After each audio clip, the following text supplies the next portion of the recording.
A paz de Jesus, o amor da Mãe, as graças do Espírito Santo estejam no seu coração, meu irmão, minha irmã, nessa manhã de segunda-feira, 16 de janeiro de 2023.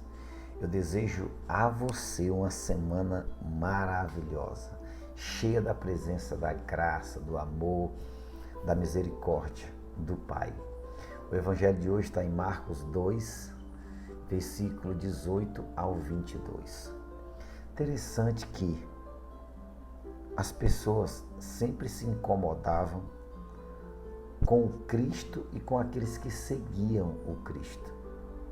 A palavra diz que os discípulos dos fariseus e também os de João Batista se aproximaram de Jesus e perguntaram: por que os discípulos dos fariseus e os de João jejuam e os teus não jejuam, Jesus? Mas é muito claro, irmãos. Jesus dá um exemplo fantástico. Ele fala: como pode os convidados de um casamento jejuarem enquanto o noivo está com eles? O que Jesus quis dizer com isso, irmão? Não tem necessidade de haver jejum, sendo que o noivo, ou seja, o Cristo, o próprio Deus estava ali com eles.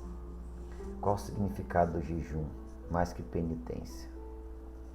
Jejum é uma maneira de chamarmos a atenção de Deus para aquilo que nós queremos para a nossa vida. É um sacrifício. Mas esse jejum que é oferecido ao Cristo, o próprio Deus, não tinha necessidade dos discípulos jejuar para pedir a presença de Deus na vida, porque Deus estava ali com eles, o próprio Cristo. Cristo é Deus. Era isso que os discípulos dos fariseus e de João Batista não entendiam. Qual a necessidade de fazer jejum num casamento? Qual a necessidade de jejuar se Deus estava ali com jejuar? Para quê? Só isso que eles tinham que entender. E aí ele vai dar um exemplo, coisas sem lógicas. Ele diz assim: vou te dar alguns exemplos aqui para vocês de algo sem lógica. Ninguém põe um remendo de pano novo em roupa velha, porque o tecido novo vai estourar, rasgar o velho. Não é isso? Ninguém põe vinho novo em odres velhos, porque o vinho novo vai arrebentar os odres velhos. Então, é muito prático de entender. Sabe o que Jesus sentia olhando para aquelas pessoas? Como eles são cegos, como eles são duros de coração. Eles não entendiam que ali onde eles estavam, estava o Cristo com eles. Estava o próprio Deus, e os caras se é de chegar e ficar ali com ele para ser curado, para ser tocado, transformado, não. Gerava uma espécie de ciúme, de inveja dos discípulos de Jesus. E eles pensavam: por que eles são melhor que nós? Por que a gente faz isso e eles não fazem? Mas na verdade a discussão aqui não é quem era o melhor. A discussão aqui é quem escolheu o melhor. E os discípulos escolheram estar com Cristo. Os do fariseus escolheram estar com os fariseus. Os de João escolheram estar com o de João, apesar de alguns dos discípulos de João ter ido procurar Jesus para fazer parte do grupo de Jesus. O que essa palavra tem a ver com minha vida, Israel? Que Jesus está no meio de nós e a gente não aproveita. Que Jesus caminha conosco todos os dias e a gente não percebe. Como que cegos. A bênção está na nossa frente, a graça de Deus está na nossa frente e a gente não consegue pegá-la. Por causa dos nossos egoísmos, por causa dos nossos pensamentos errados, Porque aqueles discípulos dos fariseus de João Batista, eles poderiam muito bem chegar e dizer: Jesus, eu quero estar contigo. Mas eles não compreendiam isso, eles queriam questionar Jesus.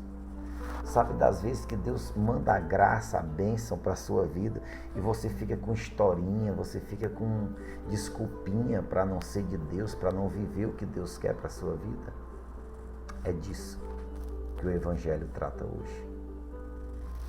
Então, que nessa manhã nós possamos tomar a decisão de experimentar Jesus, de fazer da nossa vida um tempo de seguir Jesus, de fazer a vontade de Jesus, de estar na presença de Jesus.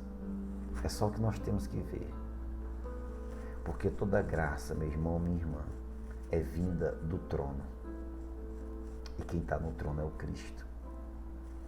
Por isso não significa que nós não vamos jejuar. Nós temos que jejuar, porque agora Jesus não está conosco aqui como estava com os discípulos, humano, 100% Deus, 100% homem. Mas ele disse que enviaria o seu Espírito, o Espírito está aqui no meio de nós. E a gente precisa jejuar para estar mais perto de Deus, para sentir mais forte a presença dele. Mas para de dar desculpa para não ser de Deus, para de dar desculpa para não seguir a Jesus. O Senhor conhece o seu coração, Ele sabe de todas as coisas. E é isso que é preciso acontecer na tua vida, na minha vida, na nossa vida. Que Deus te ilumine, meu irmão, minha irmã, te dê um excepcional dia. Agora para de inventar desculpa para não ser de Deus. Para de inventar desculpa para não estar na presença de Deus. Deus te abençoe. Israel de Freitas, Evangelho do Dia.